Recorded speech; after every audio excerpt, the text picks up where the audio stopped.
Wow, that was amazing, Jeremy. Hi, everyone. I'm Leah Kelly, the Executive Director of Adolescent Consultation Services. Welcome to Heal, Grow, and Thrive. Please note that closed captioning is available by clicking on the closed caption icon at the bottom of your screen. Spanish translation is also available by clicking the hyperlink in the chat box. I hope you enjoyed the performance by the very talented Jeremy Green. Jeremy is a 2018 graduate of Berklee College of Music, and he has more than 130,000 subscribers and an impressive 9 million views on YouTube. So we are so pleased to have him here with us tonight. Let's listen to him perform 2 more songs for us.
thank you again, Jeremy. That was amazing. You're incredibly talented, so we feel very fortunate to have you with us tonight. Thank you so much.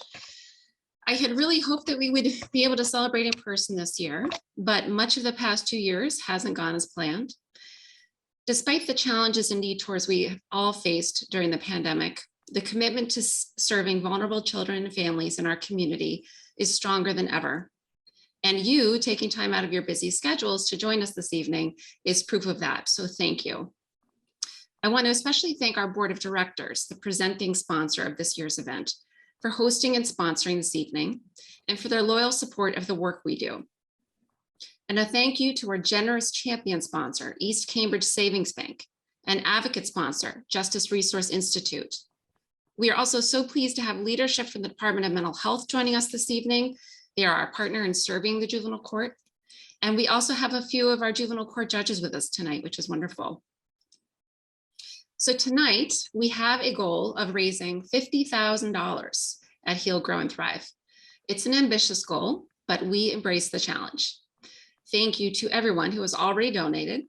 And for those of you who would like to donate, please visit acskids.org/donate to make a donation at any time during tonight's event.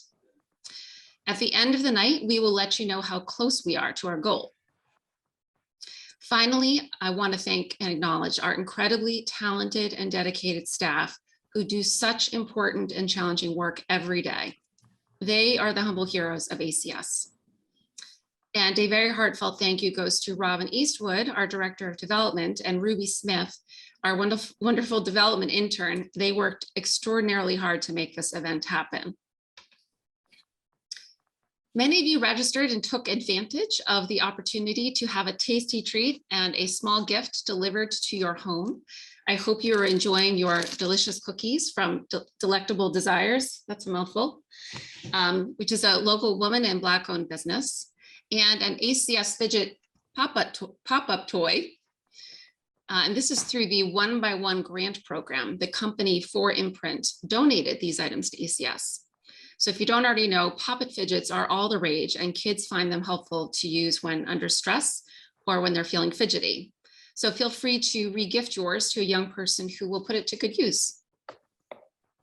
So one of the silver linings of virtual events is that guests can join us from literally anywhere. So let's find out where everyone is from. We're going to try something new tonight. So please open up a new internet window or grab your phone and go to the website slido.com. So that's SLIDO.com.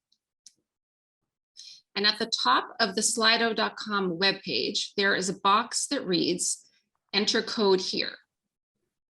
So you're going to enter today's date. Please enter 10/28/21, just numbers, which is today's date, as I said, into that box. And the website and code are also on the slide we are currently sharing on your screen. So the next screen will have a space for you to enter the city from which you're joining us. So let's see where everyone is coming from.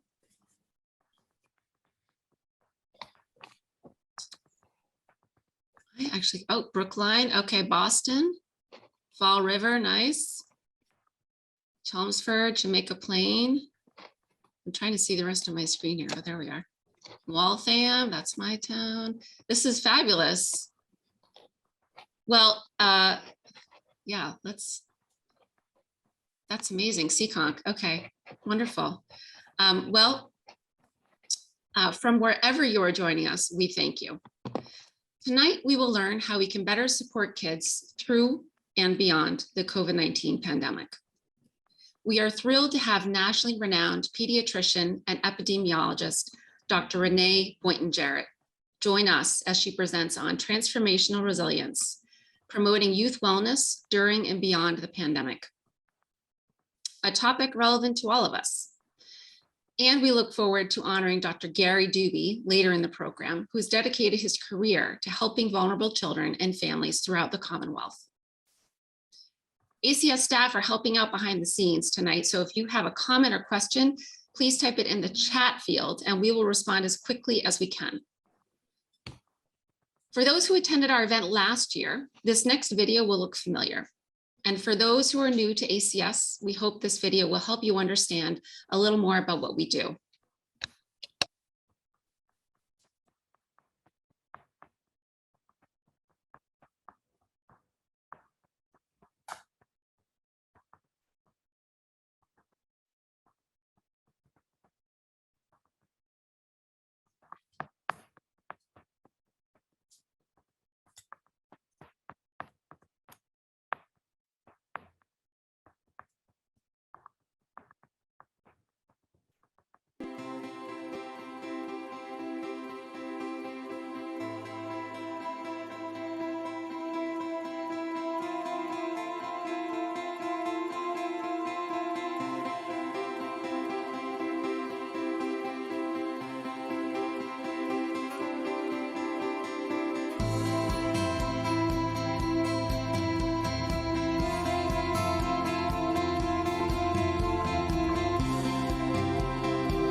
I think the video cuts to the heart of what we do.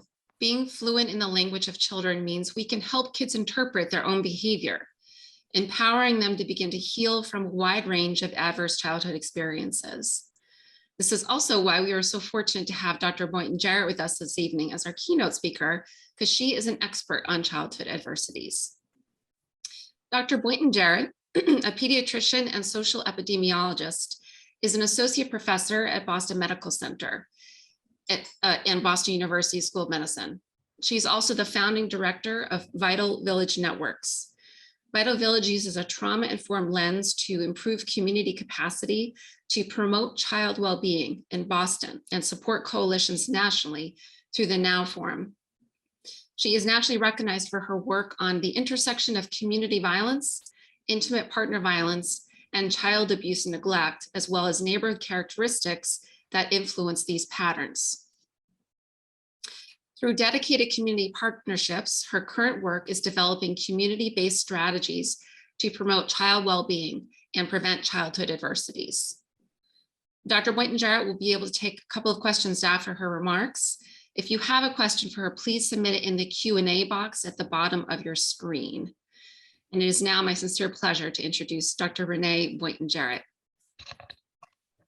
Good evening. I am so excited to be with you all this evening. I hope you can hear me and see my screen, but if not, I'm sure Dr. Kelly will let me know. Thank you, Adolescent Consultation Services, for inviting me, and thank you for hosting Heal, Grow, and Thrive. I think my only disclosure is I'm so committed and passionate about this topic that I may talk for too long. But I'm here to talk a little bit about transformational resilience and how we promote youth wellness during and beyond the pandemic.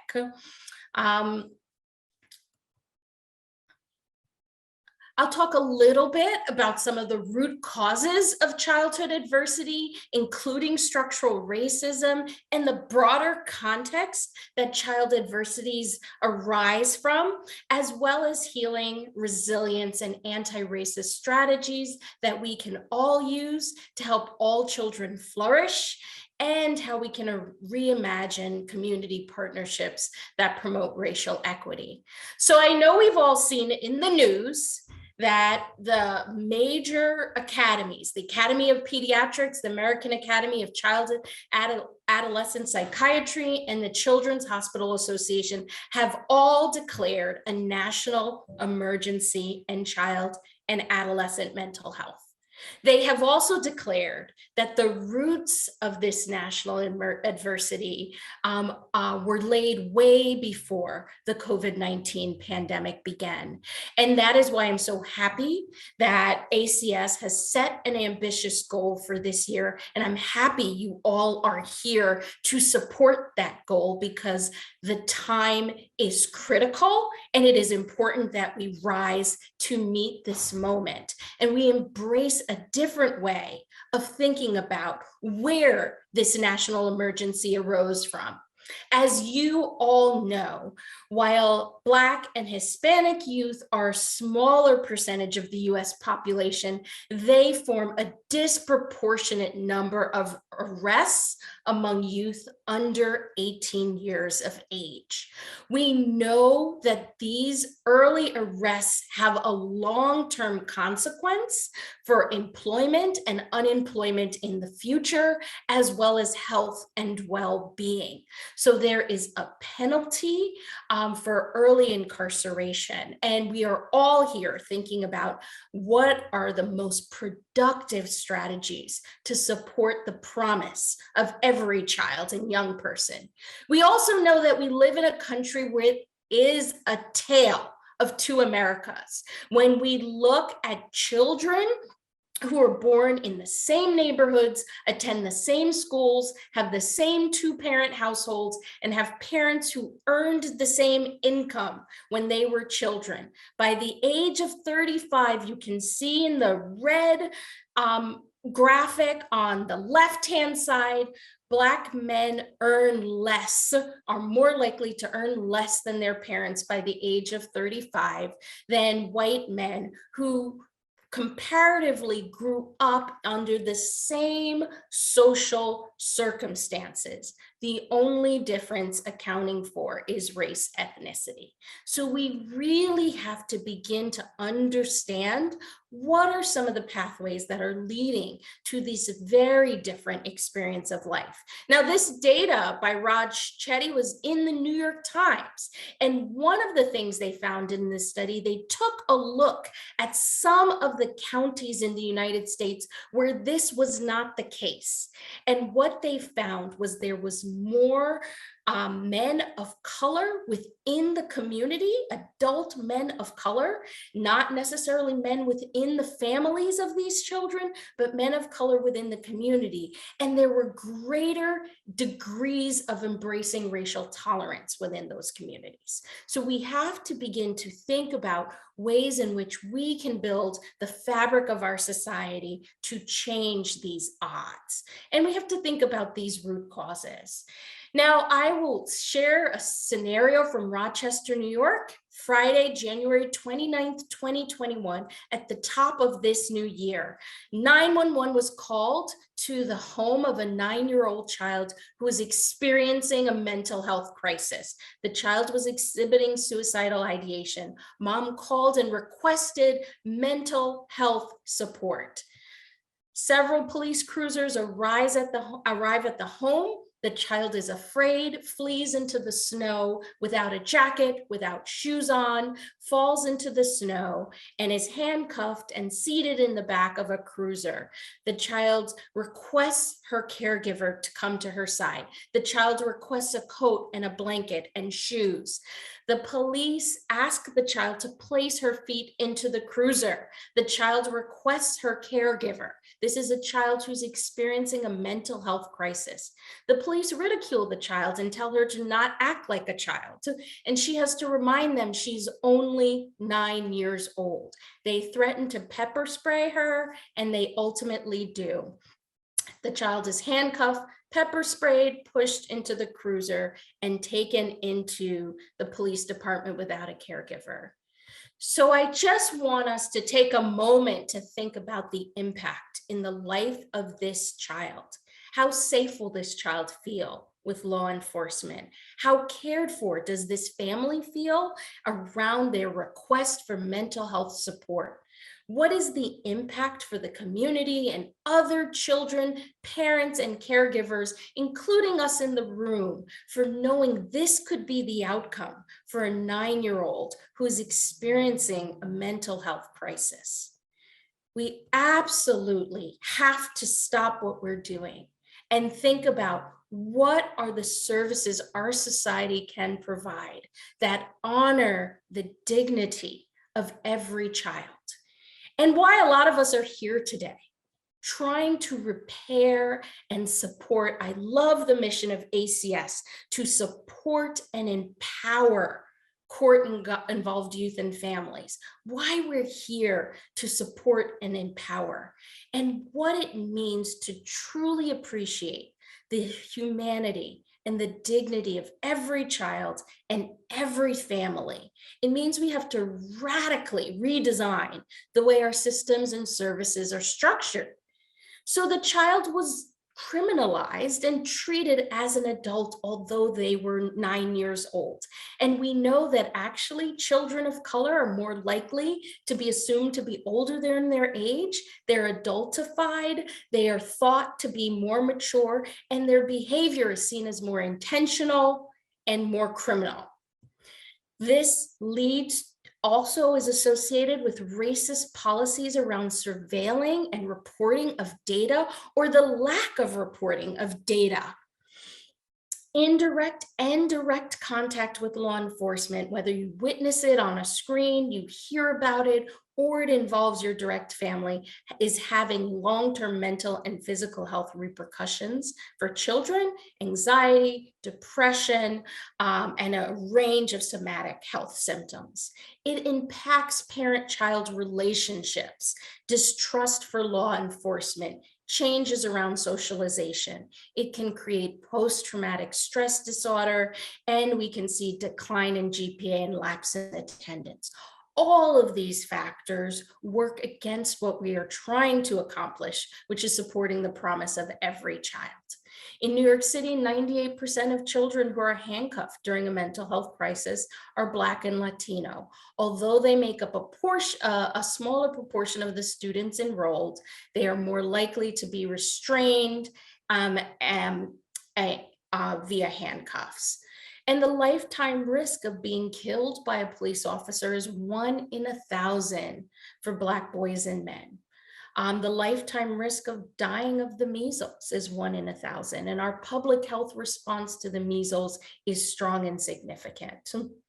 But what is our response to this statistic? And use of force by police, it causes a higher mortality rate for Black men ages 25 to 29 than diabetes or pneumonia or the flu.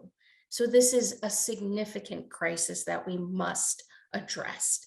We have to begin to talk about racialized trauma when we talk about adverse childhood experiences. We have to understand the ways in which your risk for adversity and trauma may differ based on your racial ethnic status. Now, I've just shared a lot of statistics, and the question is, do the numbers speak for themselves? And actually, some researchers at Stanford took a look at that, and they did a study. They informed people about racial disparities in execution, and they found that those who heard about that actually more strongly favored the death penalty than those who did not. So we actually see that sometimes a core belief is held so strong. When evidence is presented that works against it, the new evidence simply cannot be accepted. And this is a quote from Dr. Frantz Fanon. And so what happens when we just present this data, but we don't contextualize it? People might naturalize it and just assume these differences can't be changed. They might think that they're so durable that they don't even try to understand why they're happening. They just assume they're endemic and that inequities are always going to be there. So we shouldn't work against them, or there simply is a lack of interest or personal stake. I'm so glad you all are here and we're learning together. How can we raise our curiosity around what we can do differently to really support equity? Angela Davis says, in a racist society, it's not enough to be non-racist. We must be anti-racist. And many of us haven't been in an airport recently, but you know the moving sidewalk. Active racism is walking in the direction of that sidewalk. But if you're simply standing on this moving sidewalk, you are going with the flow. To be anti-racist, you have to walk in the opposite direction. And Dr. Kamara Jones suggests you have to look under the moving sidewalk and figure out what is the mechanism that's keeping it going. So we really have to appreciate that children grow up within families and communities, in societies, and what are the ways in which these factors are affecting their potential.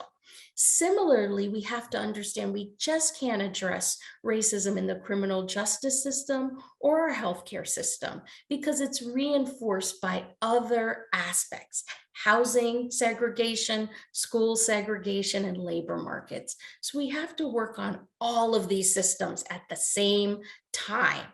So we have to understand both the interconnections as well as the mindsets and ideologies, and think about ways in which racism is at structural, institutional, and personal levels, and how it can be internalized within each of us.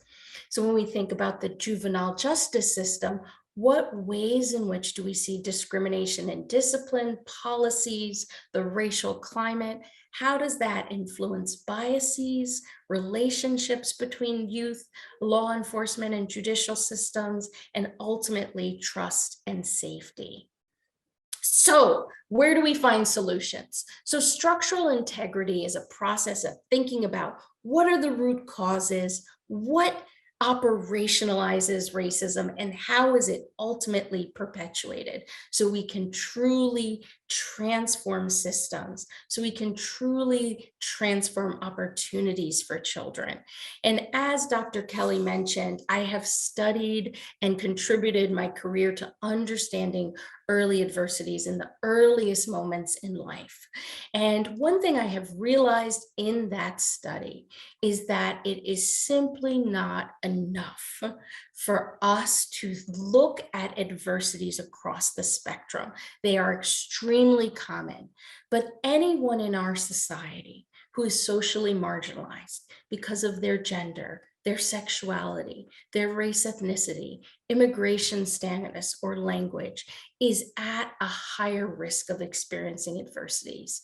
We really must promote a transformational resilience.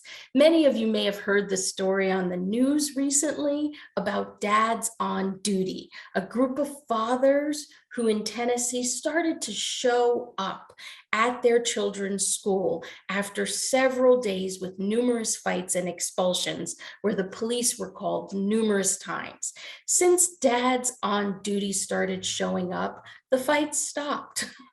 And this is what we mean in our work with Vital Village when we talk about community-led interventions. How do we support families, caregivers, and young people themselves to be the beacons for restorative justice, to be the agents for change? And we do that through data sharing, we do that through leadership development, and we do that through collaborations and partnerships with awesome organizations like ACS. So congratulations on your Heal, Grow, and Thrive symposium this evening. I know the generosity of the group here today will be outstanding. Thank you so much for the opportunity to be here. Thank you so much, Dr. Boynton-Jarrett. Your remarks are really powerful, and the imagery of the sort of moving sidewalk, that was very helpful. So we have a couple of minutes. If there are any questions, folks can put them in the Q&A. So I have one question. Your clinical work directly addresses childhood adversity in its many forms.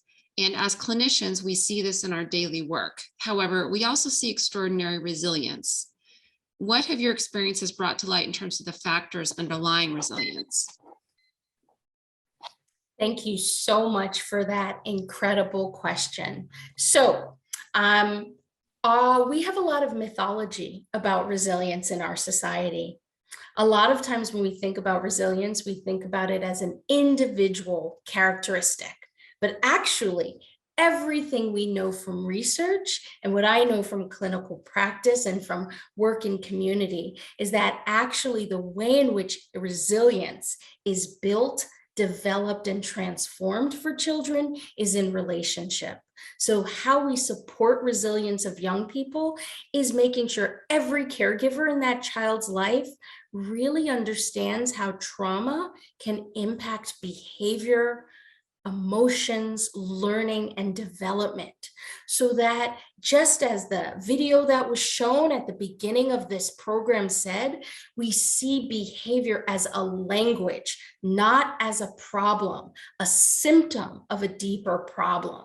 That is absolutely critical for every caregiver to understand that, whether you're an educator, a parent, a neighbor, an older sibling, but also for our systems to be set up to respond. So our school systems have to be able to respond not by controlling behaviors, but by supporting and addressing the root causes of those behaviors. So really seeing fear, seeing lack of safety, seeing lack of trust. These are the things that trauma and adversities undermine in relationships that children can have, and rebuilding their sense of safety, security, trust, and confidence. Good hygiene around sleep, nutrition, making sure the mental health needs and wellness of caregivers is attended to. These are all factors that build resilience for children, and we can build resilience at community levels by making sure each neighborhood is full of enriching, positive opportunities for children to thrive, and that those networks are rich and well resourced, so no family or caregiver is isolated. And I've seen communities rise to this challenge during the pandemic. Yes, we're facing a mental health crisis, but it would be 10 times worse without all of the ingenuity, creativity, and resilience of children and families. Wow, that's a lot. That is super helpful. Thank you so much. Let's see, we have some other questions. Getting a lot of positive feedback. One question, what strategies would you recommend for talking with younger kids about racism and building an actively anti-racist mindset? Such a great question. So what we realize from research and from data, and I think as parents, many of us have had this experience. Parents often think it's too early to start talking about racial identity and racism, but actually racial identity begins forming for children in infancy. So the more we can expose children to a broad spectrum of cultures, ethnicities, races, and languages, whether it's through books, through interactions, and by expanding our circle of regard, expanding our social networks and our social circles where children are socialized, the more we can be honest around that and extend ourselves, the better for children. This is also really important around just recognizing that we've all grown up in a racially conscious society. And so there are ways in which we all exhibit racial biases. And so having that honesty with children, because they are going to see it modeled in our behaviors. It is not always able to be hidden. And the important thing, we are talking more about positive childhood experiences and not just adverse childhood experiences.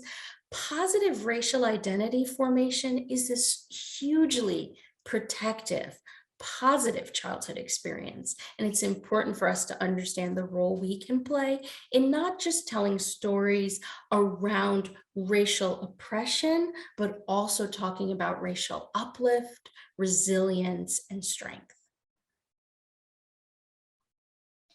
Thank you.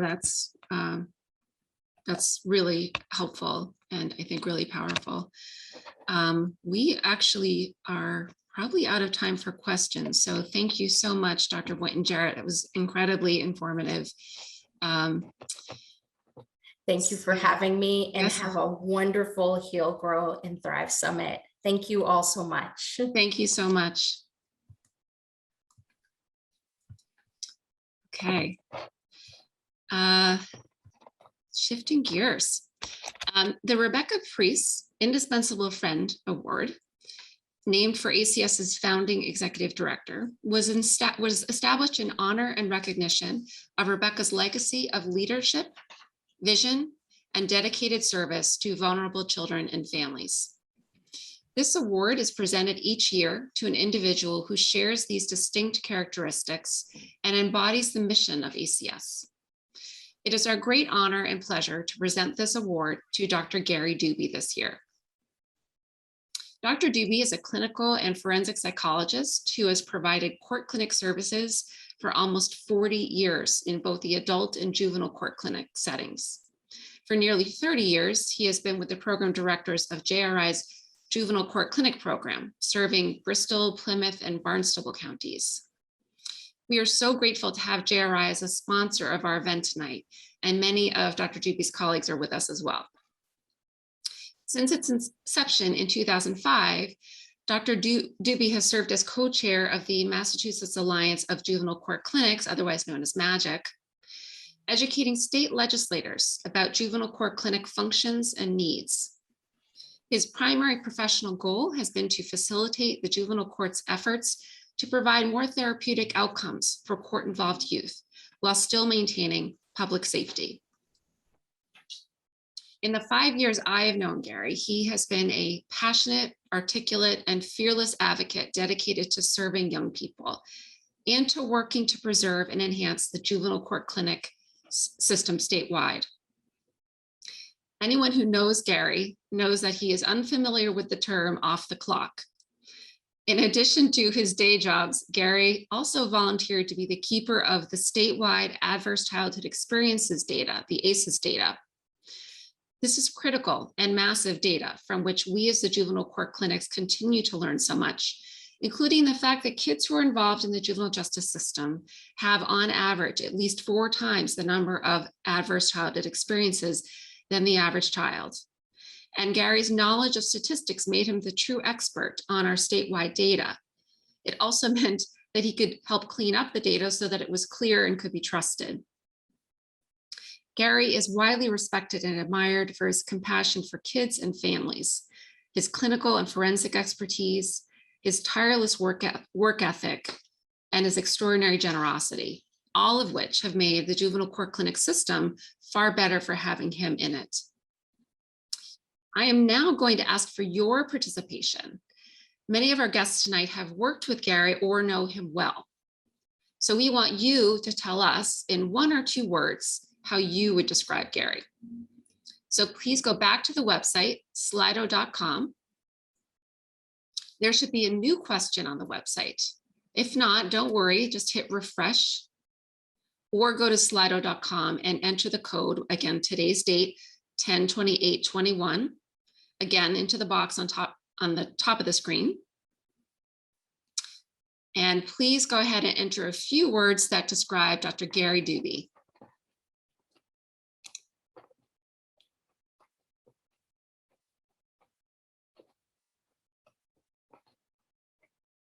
Let's see.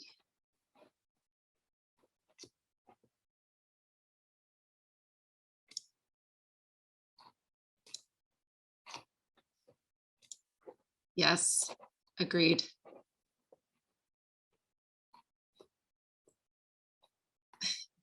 Tireless or tireless? Yes, yes, absolutely. Tenacious, that is a good one. And humorous. Brilliant, that's nice, yes. So legendary, that's clever, very clever. Persistent, yes, supportive. I agree with all of these descriptors. All right, well, people could just keep going all night, I think, Gary. So it is truly my pleasure to present you with the Rebecca Pries Indispensable Friend Award. This award is presented to Gary Dube for your extraordinary leadership, zealous advocacy, and enduring commitment to helping thousands of vulnerable children and families in Massachusetts. And we will coordinate how to put this award into your actual hands.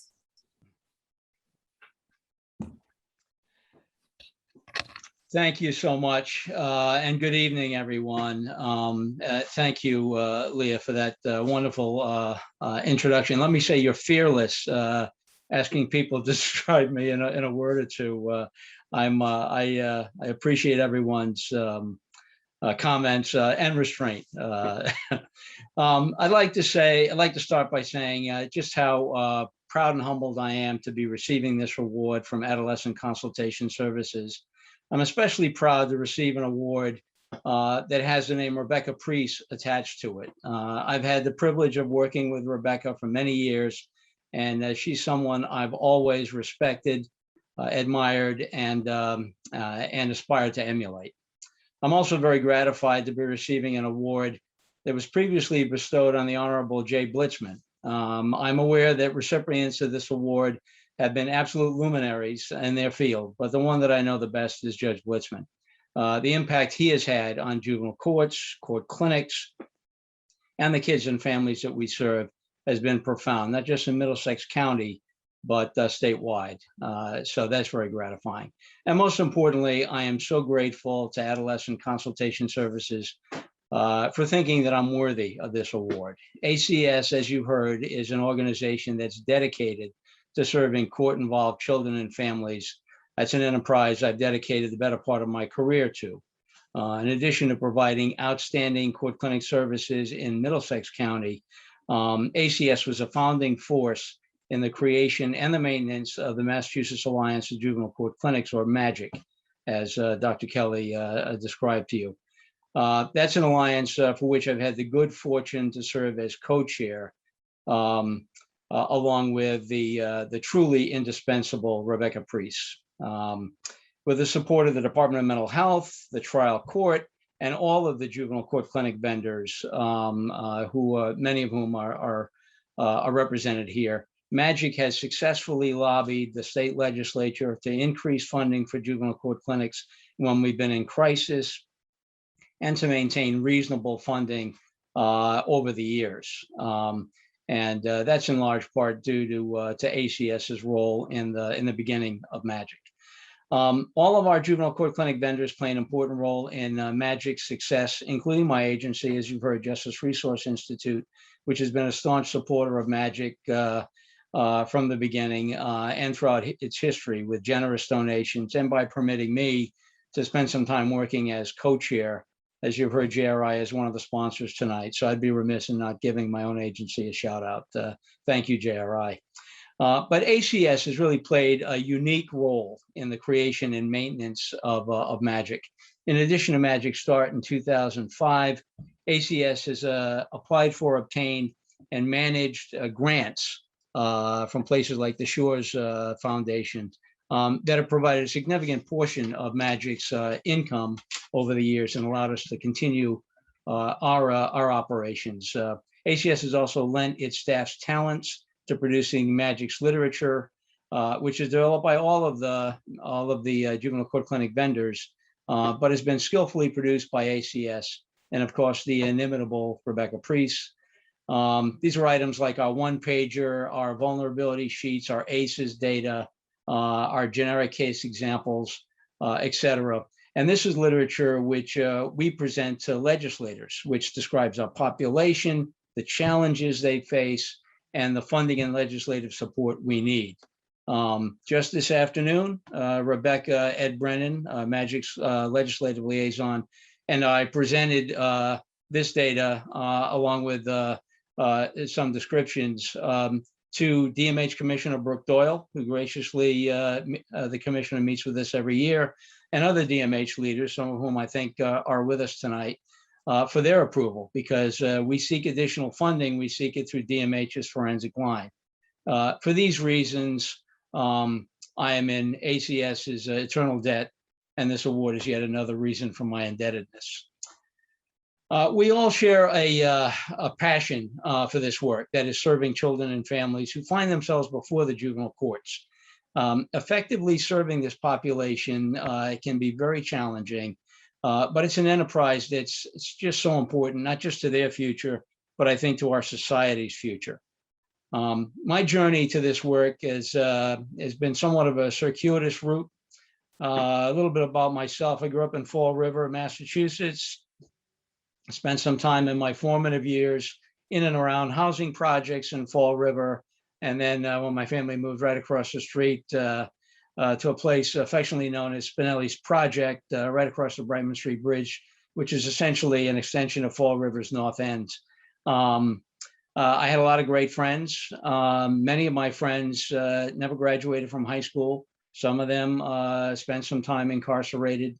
But then I learned firsthand how kids who, for the most part, were good kids could find themselves on the wrong side of the law. Even then, I understood that I was privileged enough, not just with my white privilege, but with a stable and supportive family, that I was lucky enough to avoid that outcome. And believe me, when you say there, but for the grace of God go I, that's very true in my case. I started my career providing forensic mental health services to adults in inpatient facilities and district courts. But I quickly saw the light and understood that working with kids and families is really where the action is. Juveniles are more responsive, more adaptive, and much more likely to learn and change than adults are. That's why we need to prioritize them. When the opportunity came along to work with court-involved kids, I welcomed it. Not only did I have the opportunity to work with kids who were confronted with challenges that I'd seen before, I actually had the opportunity to do it in southeastern Massachusetts and in Bristol County, where I grew up. So that was especially gratifying for me. Over the years, we've come a long way since those early years in terms of our understanding of children's behavior, of their maturation and development and their neurodevelopment, and the impact on their environment of adverse and positive childhood experiences. I'm sure many of you, you've heard earlier tonight about ACEs and about positive childhood experiences. The power of ACEs and total ACEs score in predicting all domains, outcomes in all domains of life, behavioral outcomes, social, mental health, and physical health outcomes.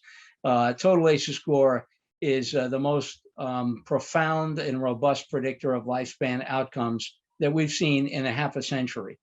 Now we have evidence in the form of neuroimaging data that visually shows the impact of adverse childhood experiences, the impact and the damage that those ACEs cause in a child's developing brain. We also now are seeing research that shows that positive childhood experiences can actually result in resiliency that insulates kids from the toxic impact of adverse childhood experiences.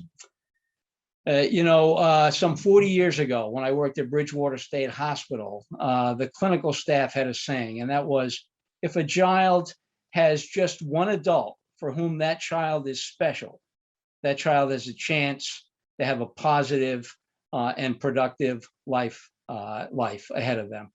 And now we finally have some empirical research that supports that claim. That is the research on positive childhood experiences. We also have a growing repertoire of evidence-based treatment and interventions that can much more effectively intervene with kids who are already traumatized. The conduct of many of these kids leads them directly to the juvenile court, to the court clinics, and to us. We have an obligation to apply this knowledge in our JCC work, in our court clinic work, and an obligation to share this knowledge with stakeholders in juvenile justice, in child welfare, as well as with the courts and with the legislators. That's a role that MAGIC plays for juvenile court clinics, for those of us who work in juvenile court clinics, and it dovetails with our fundraising efforts, not only fundraising for the juvenile court clinics, but fundraising for effective services for kids and families we serve. Well, one of the things Rebecca and I say a lot when we're in front of legislators is we can come up with the best juvenile court clinic services there are and the best reports you'd ever want to read. But unless we have resources to refer these kids to, it's not going to be very useful. And now all of that is not to say that we shouldn't hold juveniles responsible for their actions. Of course we should. But the ways that we do it and the manner in which we provide avenues for healing and for juveniles to change directions, that's crucial not only to their futures, but to the future of our society as well. And especially these days when we're faced with all of the impact of the pandemic, which is obviously much more adversely impacted families of low socioeconomic status, families of color, and children. That's one of the biggest challenges that court clinics are faced with today. And that's why it's our mission to provide these avenues for healing and for a change of direction for these kids. I know that's ACS's mission, that's ACS's mission, and that's why this award means so much to me. In closing, let me just say that in this field, no one accomplishes anything alone. It's important to find talented, energetic colleagues who share your vision. I found that in the juvenile court clinics. I found it at JRI. I found it in MAGIC, and I've absolutely found it in my collaboration with Adolescent Consultation Services. So in that spirit, I humbly and I gratefully accept this award on behalf of all my fellow court clinicians. Thank you, ACS, for bestowing this honor on me. So well deserved. Thank you, Gary. Thank you so much. You have a lot of fans in the chat box. I can't even keep up with them. Okay, so shifting gears, I'm just going to provide an organizational update for ACS. So soon after the world shut down in March of 2020, ACS got up and running on telehealth platforms, and we were all doing our work remotely. For quite some time, the courts were mostly closed and were only able to hear urgent and emergent matters. So one of the things we began to worry about early on during the pandemic is who has eyes on the kids that we would normally be seeing. It's not as if their lives have gotten easier, in fact, quite the opposite. But kids just disappeared. Schools were closed, courts were closed. So as the new school year began, and once kids were back in person, there were more eyes on these kids to see that they were not okay. A few weeks ago, I surveyed our staff to get a sense of what they were seeing in our young clients and if there were trends emerging. I've also reviewed the literature over the course of the pandemic on the impact that it has had on the mental health and well-being of kids. Here's what we are seeing in the kids that ACS serves. Anxiety levels are off the charts. The kids we see are often already struggling with a fair amount of anxiety, which is a common factor in school attendance problems. But as they navigate the transition back to in-person learning, we are seeing a tremendous increase in their level of anxiety. And with anxiety often comes depression. Our kids are feeling sad, lonely, and overwhelmed. Some have lost family members to COVID and have been grieving both real and symbolic losses. Suicidal thoughts and suicide attempts have increased. Substance use is up in the kids we serve, as well as their parents. While kids are back in school, their social development has been profoundly disrupted. They've reported feeling awkward and disconnected. They've lost a sense of belonging. And with all of these increases in distress, we're also seeing a decrease in parents' ability to supervise and support. We have parents who've lost their jobs and income over the past year because they did not have a job that they could do remotely. And that's generally an indicator of privilege, not luck. And as adults and parents, our internal resources have been depleted. I don't think I'm alone when I say that there have been plenty of times over the past year and a half when the stress of the pandemic impacted the quality of my parenting. And while this is probably one of the most stressful years of my professional life, as a parent, I know I had it easy compared to a lot of families where just access to technology and Wi-Fi were insurmountable. Or for parents who couldn't do remote work, older siblings were having to supervise younger siblings while also trying to attend their own remote schooling. And I just want to acknowledge what teachers and school administrators were having to solve for. I can only imagine the level of stress, responsibility, and exhaustion that they experience and are still dealing with because things are nowhere near back to normal. So what I learned from our staff at ACS bears out with the research articles published over the past year, nationally and internationally.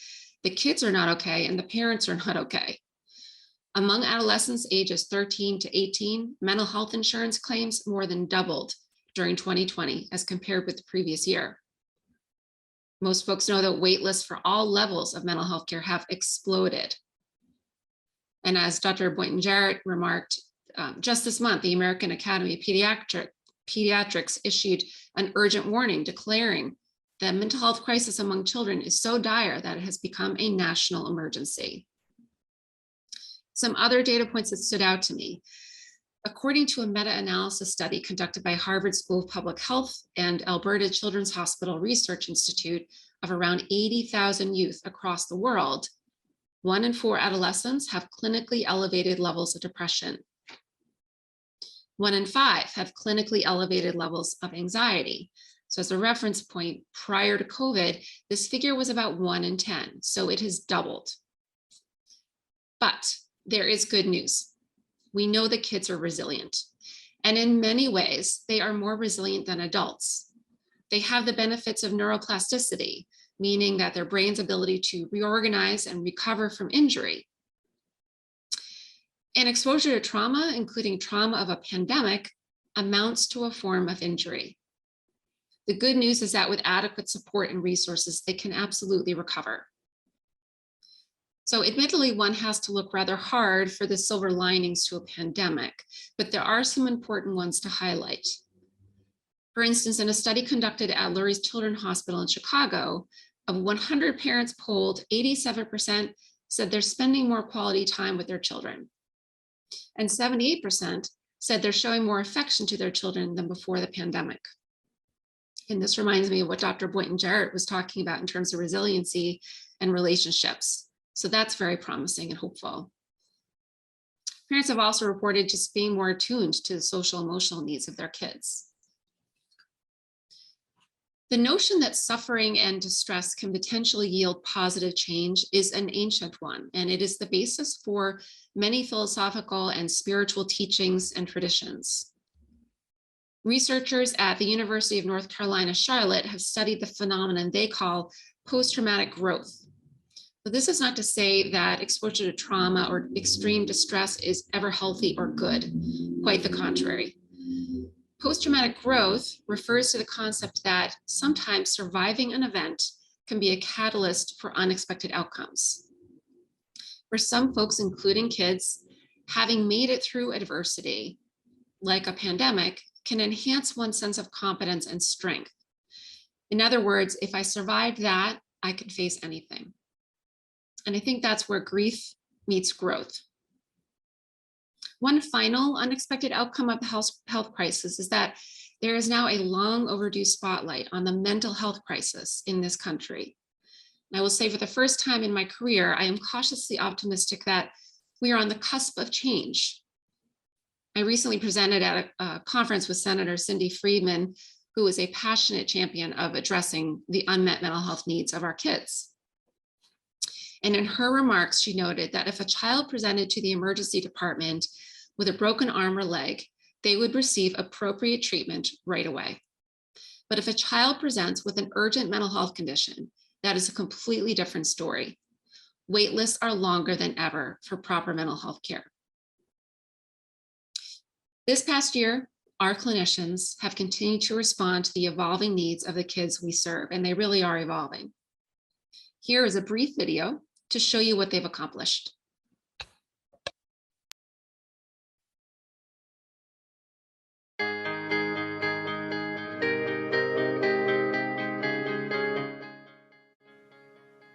A lot has changed during the past year, but our commitment to children in need is stronger than ever.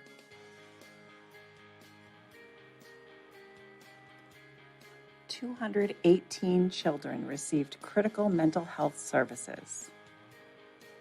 131 diagnostic evaluations completed.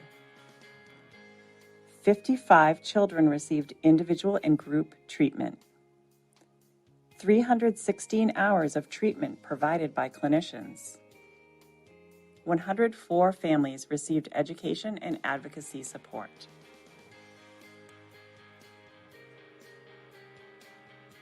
81% of children increased their school attendance. 72% of family members became more engaged in their child's treatment. 70% of children improved their compliance with treatment.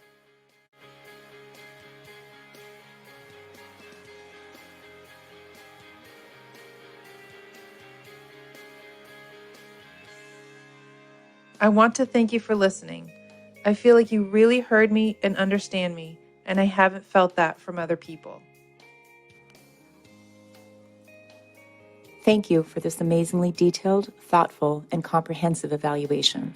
I appreciate the time and effort you invested on behalf of my client. The most valuable part of this was the fact that you took time to listen to my ideas and give me feedback on how I could do things better. I liked how you answered all of my questions and taught me different ways to deal with tough situations. I don't know if this is your job, but thank you so much for calling me and checking in with me. My experience with the programs these past few months has been really helpful. I've learned how to cope with my emotions, such as my anxiety, my depression, and how to cope with my anger. I'm glad that I'm getting the right help for me mentally because I was lost. And it's great that I got the right support team because now it's easier to talk with my family and resolve things without it escalating. So with that being said, I just want to say thank you for the help.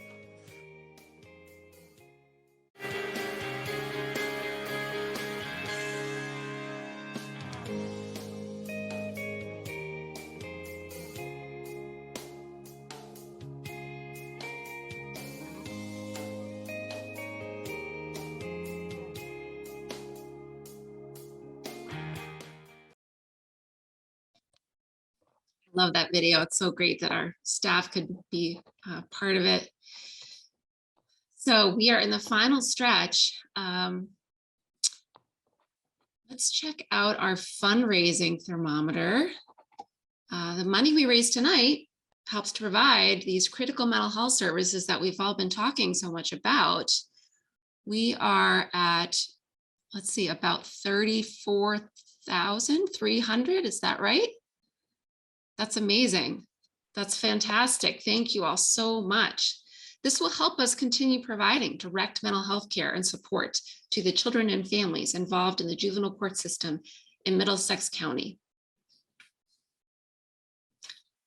Thank you so much for joining us this evening. We really couldn't do this work without you. Please feel free to reach out to me or anyone at ACS if you would like more information or have any questions.